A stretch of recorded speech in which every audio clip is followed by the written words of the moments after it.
बिस्मिल्लाहिर्रहमानिर्रहीम। अस्सलाम वालेकुम। आज हम पढ़ने जा रहे हैं use of correct form of verb. It's very important part of grammar. आप अगर मैट्रिक, इंटर, ग्रेजुएशन या किसी भी और कंपटीशन के एग्ज़ाम में अपियर होते हैं और वहाँ पे ग्रामर का पोर्शन हो तो use of correct form of the verb लाजमी होता है। तो इसके लिए मैंने चंद ऑलमोस्ट 10 रूल्स आपको बताने हैं। अगर आप इन 10 रूल्स को अच्छी तरह से याद कर लेते हैं तो I can confidently say that you will overcome your problem of using correct form of the verb.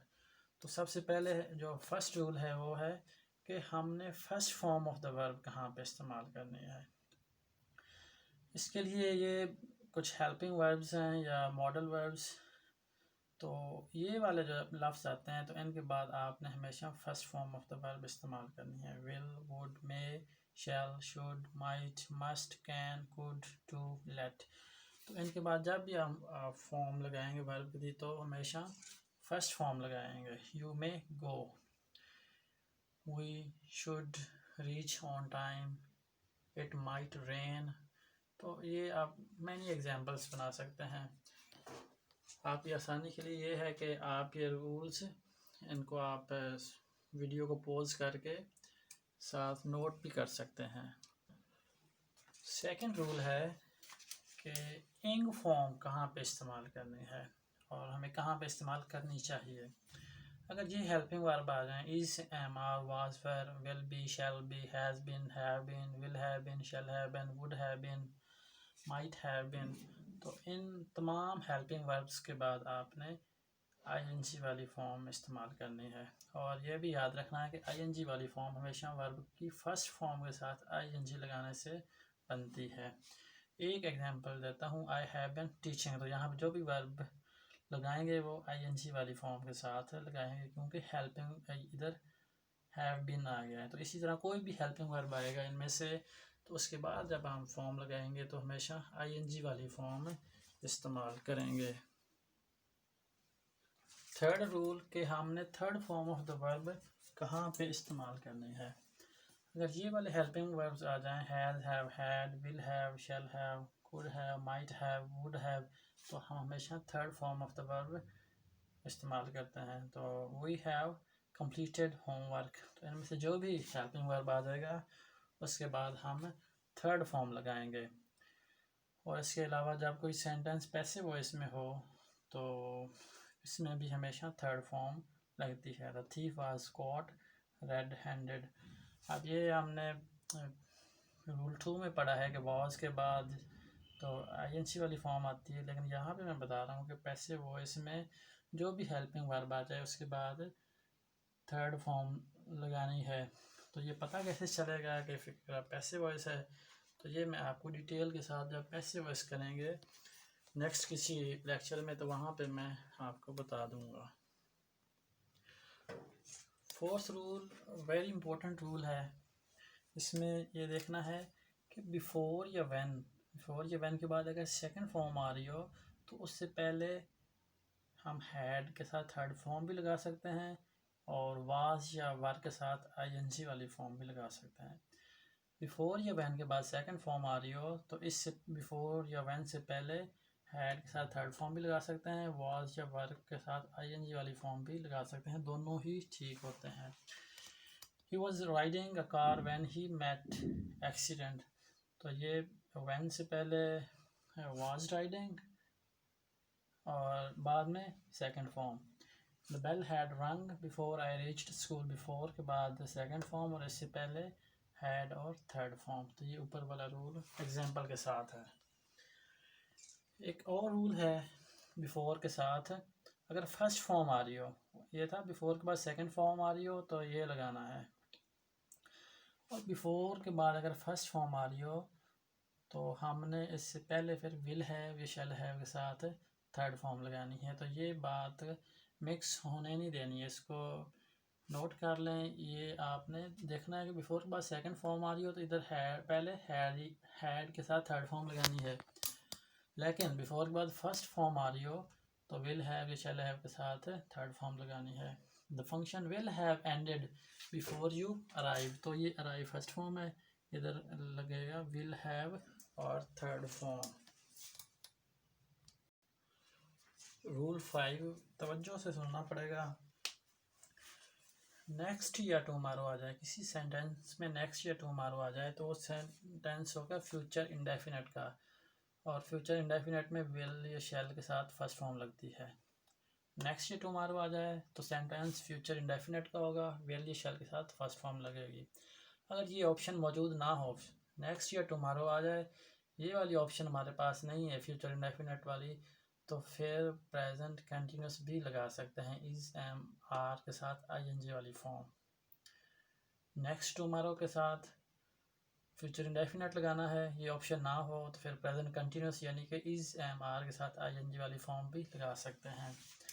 लेकिन अगर नेक्स्ट टुमारो इवनिंग या कोई भी वक्त आ जाए, उससे पहले बाय लिखा हो, by next month, by tomorrow, by evening, by 6 p.m, by the end of the month, by the summer vacation, तो इसका मतलब होगा कि बाय यहाँ पे इस्तेमाल हो रहा है तक, बाय टुमारो कल तक, बाय इवनिंग शाम तक, तो फिर हम इस्तेमाल करेंगे विल हैव या शैल हैव के साथ थर्ड फॉर्म। तो ये 3 रूल्स हमने पढ़े हैं नेक्स्ट या टुमारो के। नेक्स्ट या टुमारो के साथ अंडर नॉर्मल सर्कमस्टांसेस विल शैल के साथ फर्स्ट फॉर्म लगती है, ये ऑप्शन ना हो तो फिर इज एम आर के साथ आईएनजी वाली फॉर्म भी लग सकती है। लेकिन अगर बाय के बाद नेक्स्ट टुमारो इवनिंग या कोई भी टाइम आ जाए तो फिर हम इसको फ्यूचर परफेक्ट में ले जाएंगे, यानी कि विल हैव या शैल हैव के साथ थर्ड फॉर्म लगाएंगे। He will arrive tomorrow, tomorrow आ गया विल अराइव, ये ऑप्शन अगर ना हो तो फिर हम we are going abroad next week, तो नेक्स्ट वीक के साथ प्रेजेंट कंटिन्यूस भी इस्तेमाल हो सकता है। तो the match will have finished by 6 PM, 6 बजे तक मैच ख़त्म हो चुका होगा।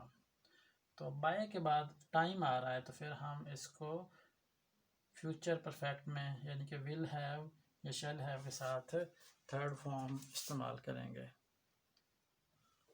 रूल 6 में हम पढ़ेंगे सेकंड फॉर्म कहाँ पे लगानी है। अगर किसी सेंटेंस में लास्ट, अगो, बिफोर, येस्टरडे आ जाए तो उस सेंटेंस में सेकंड फॉर्म लगेगी, यानी कि पास्ट इंडेफिनेट वाले रूल्स उसमें अप्लाई होंगे। लास्ट, अगो, बिफोर, येस्टरडे आ जाए तो पास्ट इंडेफिनेट यानी कि सेकंड फॉर्म लगेगी। अगर नेगेटिव या इंटेरोगेटिव में ये लफ्ज़ आए तो फिर पास्ट इंडेफिनेट वाले रूल्स इस पर अप्लाई होंगे।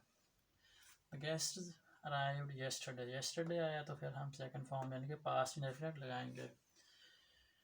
7th रूल में हम पढ़ेंगे कि जस्ट येट ऑलरेडी आ जाए किसी सेंटेंस में, इनमें से कोई लफ्ज़ आ जाए तो हम उस सेंटेंस को ग्रामर में पास्ट प्रेजेंट परफेक्ट कंसीडर करेंगे। जस्ट येट ऑलरेडी आ जाए तो हम कंसीडर करेंगे कि ये सेंटेंस प्रेजेंट परफेक्ट का है, इसमें हैज़ हैव के साथ थर्ड फॉर्म लगाएंगे। तो बस जस्ट तो हैज़ अराइव्ड ये प्रेजेंट परफेक्ट में हम इसको ले जाएंगे। रूल 8 है कि सिंस फॉर आ जाए तो वो sentence present perfect continuous, past perfect continuous, future perfect continuous, तीनों में से किसी भी टेंस का हो सकता है। सिंस फॉर आ जाए तो उसमें has been, have been, had been, will have been, shall have been के साथ हम आईएनजी वाली फॉर्म लगाते हैं। It has been raining for 10 minutes, तो फॉर या सिंस के बाद टाइम का होना ज़रूरी है, कोई ना कोई टाइम होगा तो फिर हम उस सेंटेंस को इनमें से कोई भी ऑप्शन लगा सकते हैं। लेकिन ये ज़हन में रखना है, ये थोड़ी सी एक्सेप्शन है। सिंस या फॉर अगर इन 3 लफ्ज़ों में से किसी के साथ आ जाए तो फिर हम उसको हम ग्रामर के लिहाज से प्रेजेंट परफेक्ट कंसीडर करेंगे और हैज़ हैव के साथ थर्ड फॉर्म लगाएंगे। सिंस या फॉर के साथ ये वाले लगते हैं present perfect continuous, past perfect continuous, future perfect continuous. लेकिन ये एक्सेप्शन है कि सिंस या फॉर के साथ अगर ये 3 लफ्ज़ों में से कोई आ जाए तो फिर हम उसको प्रेजेंट परफेक्ट कंसीडर करेंगे हैज़ हैव के साथ थर्ड फॉर्म लगाएंगे।